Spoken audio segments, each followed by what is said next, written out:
Nós estamos na segunda semana da nossa série Pense Diferente. E semana passada, só com o culto da manhã, o pastor Rafael introduziu o assunto, começou a falar disso.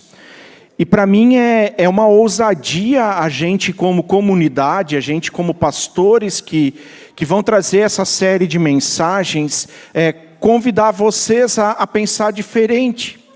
Porque o pensamento e a maneira como a gente pensa, isso foi formatado em nós ao longo de muitos anos. Não é algo que a gente começou a pensar assim como a gente pensa hoje, ontem, na virada do ano. Não é algo que é tão fácil da gente mexer.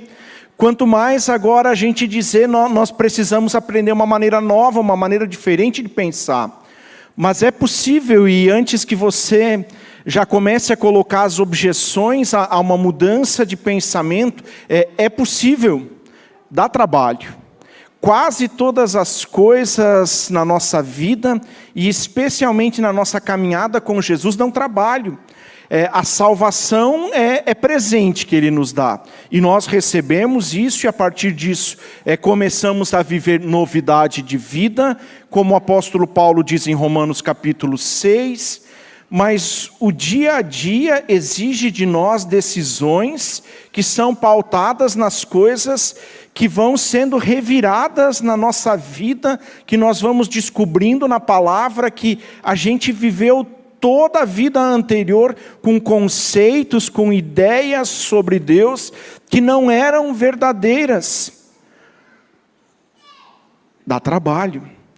Mas é possível fazer isso diferente. Também tem um segredo nisso, na minha opinião. Nós não conseguimos sozinhos. A maioria das coisas que dizem respeito à nossa espiritualidade, elas não foram pensadas, elas não surgem na vontade de Deus para que eu e você alcancemos isso sozinhos. Quando Deus cria o ser humano, Ele pensa a comunidade. Ele pensa um conjunto de pessoas que juntas caminham sob a direção dEle. E qualquer coisa diferente disso, e sempre de novo, há tentativas de grupos, há tentativas nossas de dizer que a gente consegue sozinho. Não se iluda com isso. É uma ousadia e nós, ainda que seja ousado, nós queremos convidar vocês a pensar diferente. E a série então marca o início do nosso ano como comunidade. E na semana passada o Rafa então na introdução disse, penso logo existo. Isso é uma máxima da filosofia a partir de Descartes. E aí ele explanou isso um pouquinho, e a conclusão que eu tirei ouvindo o Rafa foi: é impossível para o ser humano saudável parar de pensar. Não tem essa possibilidade de que a gente agora simplesmente feche os olhos e diga, vou parar de pensar. O simples ato de nós querermos fazer isso, vai levar a gente a ter pensamentos, e daqui um pouco eles também fugiram do nosso controle. Também é verdade que os pensamentos eles condicionam a nossa vida. Se penso logo existo, também quer dizer que a nossa existência é fruto de pensar. E de repente a gente nem para pensar sobre isso. Que antes de uma decisão, antes de sermos o que a gente de alguma maneira esse pensamento nos levou até isso. Nosso assunto de hoje à noite é pensamento propositivo. E é propositivo porque a gente quer fugir daquela frase clichê que fala de pensamento positivo. Propositivo é diferente, é muito diferente de pensamento positivo.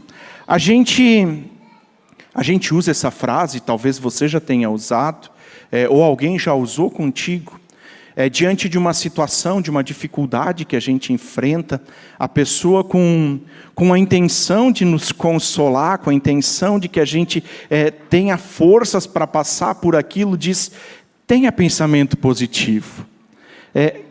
Para quem já ouviu essa frase numa situação ruim?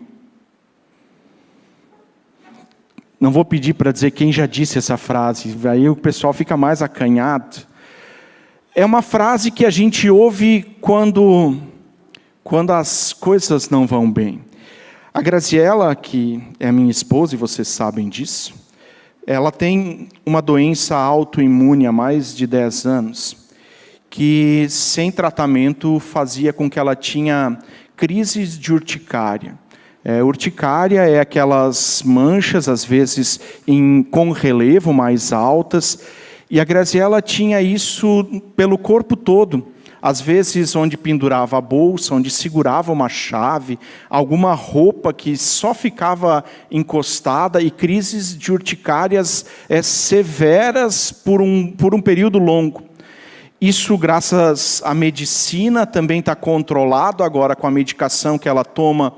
Ela não tem mais crises, mas é uma medicação que tem que ser constante, ela não resolve o problema, ela só impede que as crises aconteçam. E logo que a Graziela começou com as crises de urticária, bom, não foi bem no começo, mas uma pessoa disse para ela assim: você só tem essas crises porque você fica pensando nisso.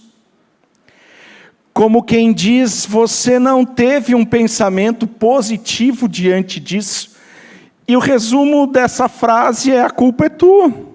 Você que não teve força, pensamento positivo forte o suficiente para enfrentar isso. Se a nossa vida dependesse dos pensamentos positivos que a gente tem ou não, minha vida estaria arruinada. Alguns de vocês me conhecem e sabem um pouco de como eu funciono. Eu sou uma pessoa analítica.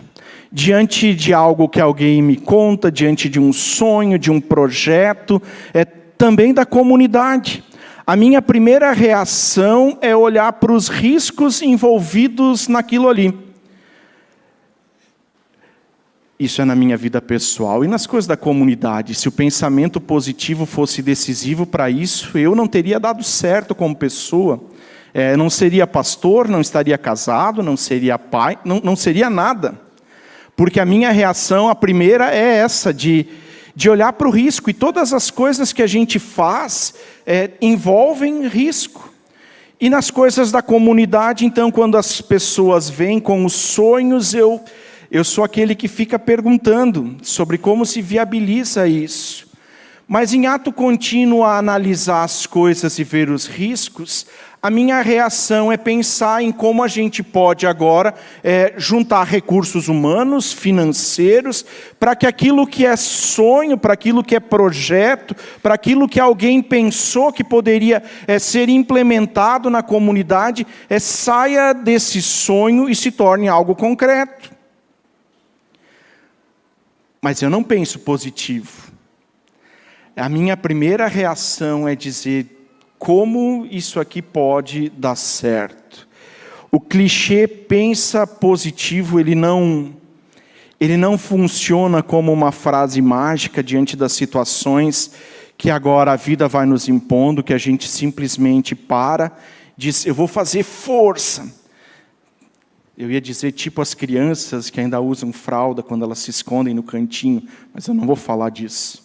A gente para no cantinho e fecha os olhos e faz força. E agora tudo dá certo. É uma ilusão a gente pensar dessa maneira.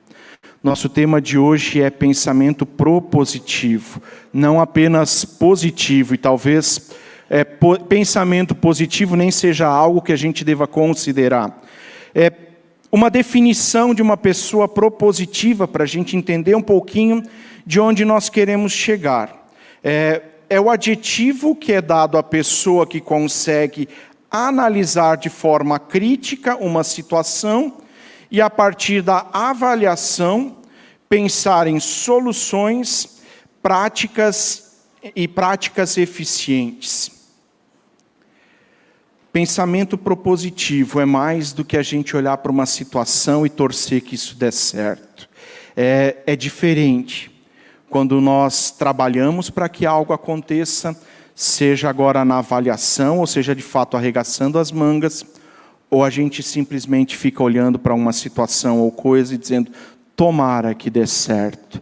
E talvez se der certo, depois a gente até comemora um pouquinho. Nosso tema então é pensamento propositivo. Para a gente ir adiante, eu preciso definir com vocês um pouquinho de como funciona o nosso pensamento. E essa é a primeira coisa, então. Nosso pensamento ele tem duas maneiras de funcionar. Uma delas é nós decidimos pensar a respeito de um assunto.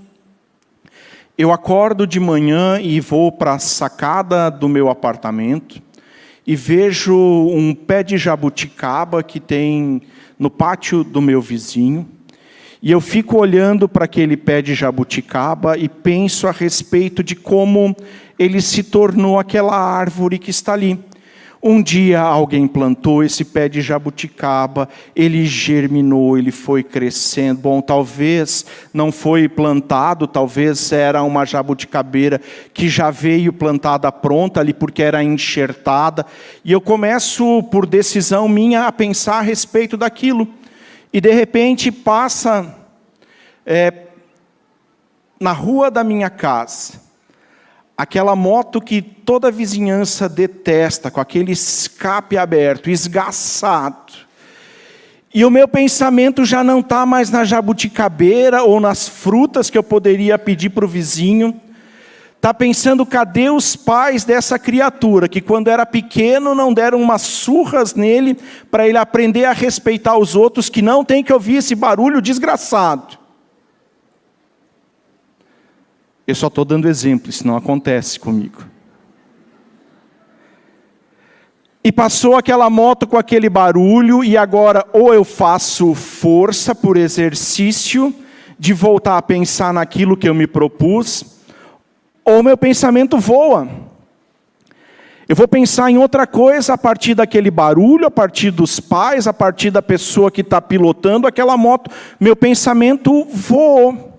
E quando eu estava colocando no papel essas ideias, quando eu escrevi isso, o pensamento voa. O meu pensamento voou.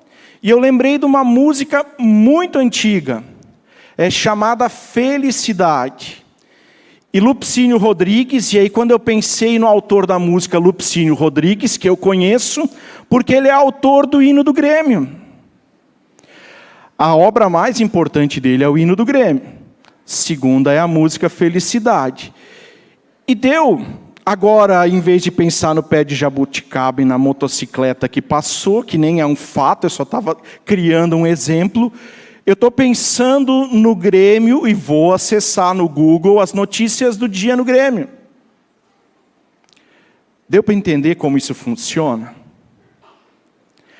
Uma época, o William, nos cultos da manhã, quando o culto atrasava um pouquinho, o William olhava no relógio, tinha um relógio pendurado naquele parapeito do lado esquerdo, que vocês não viam, mas ele estava lá.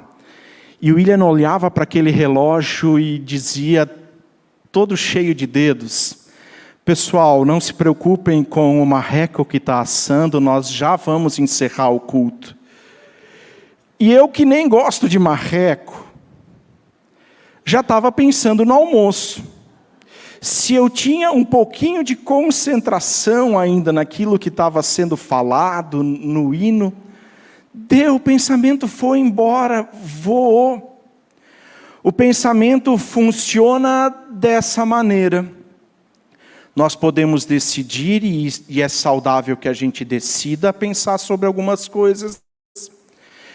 Ainda assim, os sons, as palavras, os cheiros, as imagens, elas vão fazer com que a nossa mente seja levado para outro lugar. E a gente goste ou não disso. É assim que funciona. Também quando a gente se reúne em culto. Só que agora é exercício nosso retomar o pensamento para o lugar que ele deveria estar. A gente pode fazer essa volta sempre de novo. O autor, eu não sei que outras titulações todas ele tem, mas como escritor, o Augusto Cury é famoso, ele fala de uma espécie de gatilho da memória. Em uma fração de tempo, em uma fração de segundos, nossa mente identifica sons, palavras e a gente é transportado para outro lugar. A gente não está com fome, mas falou marreco, ainda que você não goste dele. A gente vai pensar no almoço e talvez onde a gente vai almoçar e quem a gente vai receber e tudo isso.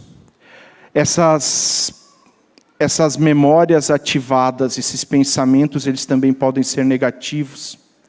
E de repente uma palavra, uma frase, uma situação também ativa em nós pensamentos ruins, pensamentos autodestrutivos, pensamentos que vão nos colocando para baixo.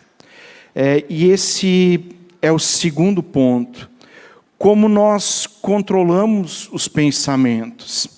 Se isso acontece, na maioria das vezes, centenas de vezes ao dia, de maneira automática, sem que a gente se disponha a pensar nas coisas negativas ou positivas, apenas a nossa memória nos leva para isso. Como a gente faz? Se o pensamento condiciona a nossa vida, se nós somos incapazes de ficar sem pensar, como a gente torna esses pensamentos propositivos na nossa vida? Como a gente faz eles servirem a um propósito? Em vez de simplesmente nos escravizarem e nos condicionarem ao medo, a paralisar ou qualquer outra coisa assim. Preparando a pregação, também conversando com a Graziella, ela me apresentou Aaron Beck. Aaron Beck é um psicanalista lá de 1960, e ele, trabalhando no consultório, ele identificou que as pessoas com depressão costumeiramente revelavam para ele sonhos depreciativos e sonhos e pensamentos depreciativos sobre si, sobre o contexto, sobre o mundo onde elas estão inseridas, enfim, sobre todas as coisas. As pessoas não conseguiam ter um pensamento positivo, não conseguiam ter autoafirmação, e ele, pensando nessas coisas, ele cria o método que a psicoterapia chama de terapia cognitivo-comportamental, TCC. Ele trabalha com a ideia da filosofia de duvidar e questionar. E ele incentiva os pacientes dele, diante desses pensamentos ou sonhos depreciativos sobre si e sobre o mundo, questionar isso com base em dados reais. A pessoa tem um pensamento a respeito de si, dizendo que ela não tem valor nenhum. A ideia dele agora duvide desse pensamento. Olhe ao seu redor e veja se de fato não tem ninguém que te valoriza. Se nós não controlamos o pensamento, como a gente faz com essa coisa toda? Ele estimulava os pacientes, então, a duvidarem disso, daquelas imagens, das coisas que faziam eles sempre de novo terem uma visão e paralisarem de medo, por pânico, dizendo que elas não tinham valor nenhum. Eu sei que o exemplo talvez agora ele não ajude a gente muito, mas eu quero tentar exemplificar isso. A gente está na rua e de repente a gente ouve um barulho de sirene. Eu não consigo identificar se essa sirene é da polícia, se é dos bombeiros, se é uma ambulância. Talvez você tenha um ouvido mais treinado, consiga diferenciar entre isso. Para mim, sirene é sirene. E agora essa pessoa está no calçadão de Jaraguá e ouve o barulho da sirene. E imediatamente o pensamento é remetido para uma situação de tragédia. Morreu alguém. o acidente fez vítimas. Esse é um pensamento que não tem base, não tem dado real. Primeiro porque a pessoa não sabe a que tipo de sirene se refere. Pode ser uma ambulância que não está indo. Pode ser uma ambulância que está voltando e está chegando na unidade hospitalar. Pode ser uma ambulância que deu o primeiro atendimento a alguém que infartou, e se essa ambulância não tivesse chegado a tempo lá, não teria mais vida. Pode ser a ambulância do caminhão dos bombeiros, que está indo para um incêndio, e chegando lá eles conseguem apagar esse incêndio, e não tem vítimas. O dado real, ele não está na nossa mão muitas vezes. Mas o pensamento e o sentimento, ele acontece num estalar de dedos. Nós não pensamos, ouvindo uma sirene, que alguém vai receber cuidado. Nós pensamos em alguém que morreu. Talvez não seja o seu caso. Talvez para você seja uma generalização. Em outras palavras, o que o Aaron Beck tentou transmitir para esses pacientes e criar com esse método é que nós minimamente podemos moldar o nosso pensar. Novos pensamentos influenciam novos comportamentos. Novos comportamentos geram novos pensamentos que tendem à saúde. Isso são pensamentos proativos. Novos pensamentos influenciam novos comportamentos. Duvide, questione aquele pensamento a partir de um dado real. Novos comportamentos surgem, influenciados por esse novo pensamento, e vão gerar novos pensamentos que tendem à saúde. A gente pode falar de um fluxo virtuoso nisso. Questionamento, duvidar daquilo que passa na nossa cabeça. Um novo pensamento e um novo comportamento. A dúvida e o questionamento são elementos importantes para gerar um pensamento propositivo. Se nós não conseguirmos duvidar desses pensamentos, se nós não conseguirmos questioná-los, se eles forem negativos, se eles forem ruins, eles nos paralisam. Eles fazem com que a gente não consiga mais se mover para lado algum. Pense diferente. Aaron Beck, e hoje de manhã eu falei acho que 2 vezes, em vez de Aaron Beck, Aaron Rodgers. Para quem acompanha a NFL, o Rodgers é o QB do Green Bay Packers. E a minha mente, quando eu li Aaron, foi para a NFL. Aaron Beck, ele estimulava os pacientes a ressignificar e construir pensamentos baseados nesses dados reais, com os quais eles questionavam aquilo que eles estavam pensando. Isso nem sempre é fácil, mas é importante. Terceira e última coisa. Se a gente consegue fazer esse processo de questionar, de duvidar os pensamentos que vão surgindo por estímulos externos, como a gente muda isso? Para mim, a situação ela não é complicada de entender. Se a gente tem um leque, se a gente tem uma porção de possibilidades de imagens e sons que são ativados sem que a gente consiga dominar isso muito bem, o que a gente precisa fazer é jogar para dentro novas imagens, novas ideias, a respeito de verdades, de dados reais. E por isso, para mim, a terceira coisa é: alimente a sua mente com verdades. Dados reais, bons ou ruins, nos levam a um pensamento positivo se eles forem questionados. Um dado ruim pode exigir que a gente fuja de algum lugar, mas ele nos coloca em movimento. A gente vê uma tempestade como essas dessa semana chegando em Jaraguá. E a gente tem medo de raios e trovões e a gente vai se esconder embaixo da cama. Atualmente não dá mais, né? Porque as cama box perderam essa possibilidade da gente se esconder. E eu sei que alguns maldosos, o pensamento voou e disseram, ele não serve mais embaixo de uma cama. Eu sei que vocês pensaram isso. A tempestade vai chegando e a gente pode escolher fechar as janelas da nossa casa. A gente pode escolher diante de um dado ruim, a tempestade vem, ligar para alguém que a gente sabe que disse que daria uma saída de casa. Diz, fulana, sua roupa está na rua, você quer que eu recolha? O que a gente faz com essas coisas diz respeito a decisões que a gente toma.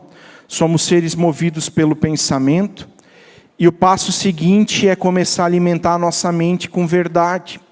Quando eu iniciei uma caminhada com Jesus, lá atrás, muito tempo atrás, eu fui incentivado a decorar versículos bíblicos, e alguns deles eu trago comigo ainda hoje, e em determinadas situações onde a minha avaliação da situação é que não é uma situação boa, fácil, quase que automaticamente meu pensamento é levado para algumas dessas promessas que dizem respeito a quem Deus é, a quem eu sou, e de como Ele já prometeu cuidar de mim, de como Ele já fez tudo para que as coisas funcionem na minha vida. Mas isso só é possível quando nós alimentamos a nossa mente com coisas verdadeiras, e essa história de lembrar de quem Deus é, do que Deus fez, já é algo, por exemplo, que Jeremias descobre. Lamentações capítulo 3, versículo 23, nós citamos ele com alguma frequência aqui.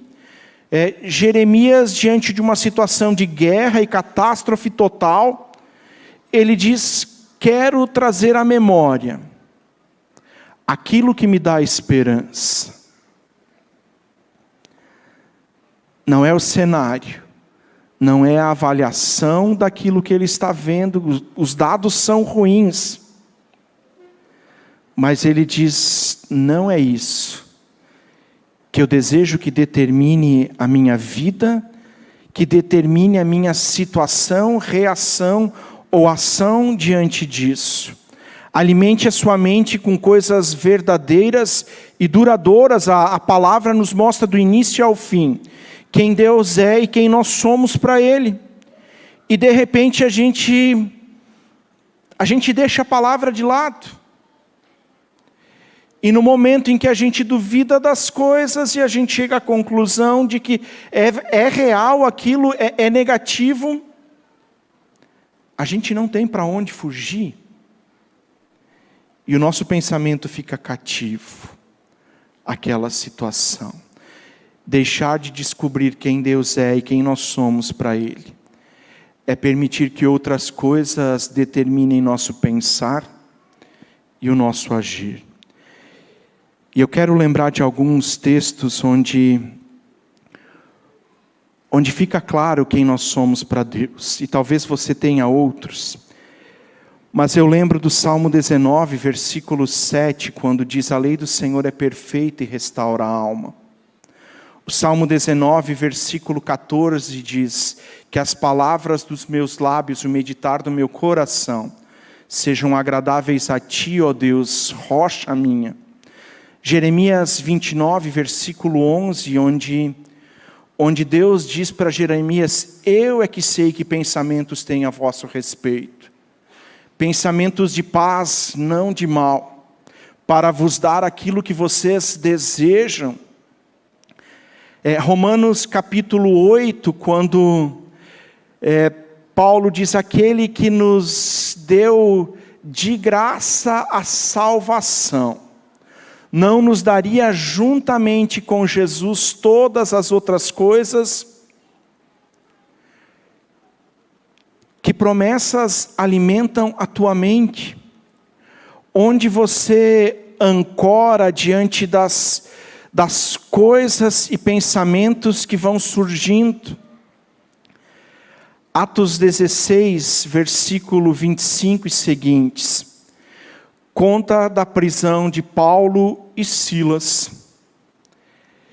Eles estão presos. Naquela noite escura, se eles viam alguma coisa, eram as grades diante deles. Se eles ouviam algum som, era dos soldados passando em revista. E se eles fossem um pouquinho mais malvados, arrastando a espada no chão, para dar aquelas faíscas e aquele barulhinho ensurdecedor. Dados ruins do que eles fazem, eles estão orando e cantando. Abra comigo ainda Mateus capítulo 4, e com esse texto nós encerramos. Mateus capítulo 4, também os versículos finais do capítulo 3 ainda. Diz assim, 3,16. Assim que Jesus foi batizado, saiu da água. Naquele momento o céu se abriu, e ele viu o Espírito de Deus descendo como pomba, e pousando sobre ele. Então uma voz dos céus disse: Este é o meu Filho amado, em quem me alegro. 4. Então Jesus foi levado pelo Espírito para o deserto, para ser tentado pelo diabo. Depois de jejuar 40 dias e 40 noites, teve fome. O tentador aproximou-se dele e disse: Se és filho de Deus, manda que estas pedras se transformem em pães. Jesus respondeu: Está escrito, nem só de pão viverá o homem, mas de toda a palavra que procede da boca de Deus. Então o diabo levou a cidade santa, colocou na parte mais alta do templo e disse: Se és filho de Deus, joga-te daqui para baixo, porque está escrito. Sutileza do diabo. Jesus responde com palavra bíblica. Jesus cita Deuteronômio 8:3 com essa palavra: não só de pão vive o homem. E o diabo disse: é assim. E agora ele cita a palavra: ele dará ordem a seus anjos a seu respeito, e com as mãos eles o segurarão, para que você não tropece em alguma pedra. Jesus respondeu: também está escrito, não ponha à prova o Senhor, o seu Deus. Depois o diabo levou a um monte muito alto e mostrou-lhe todos os reinos do mundo e o seu esplendor, e lhe disse: tudo isso te darei se prostrado me adorares. Jesus lhe disse: retira-te, Satanás, pois está escrito, adore o Senhor, o seu Deus, e só a ele dê culto. Então o diabo deixou, e os anjos vieram e o serviram.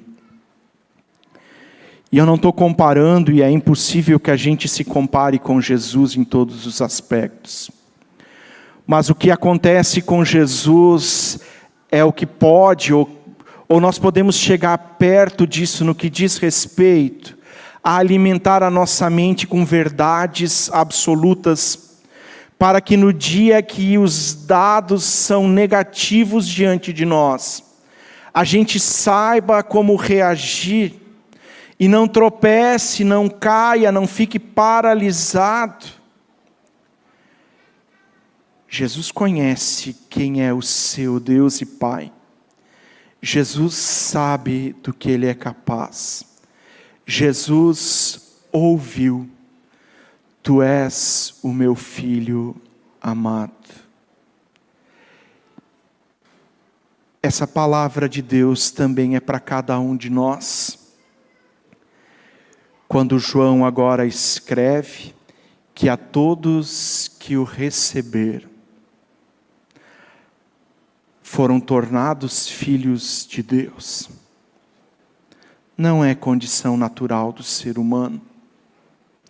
É uma decisão que a gente toma de receber e crer em Jesus, para que a gente se torne filhos.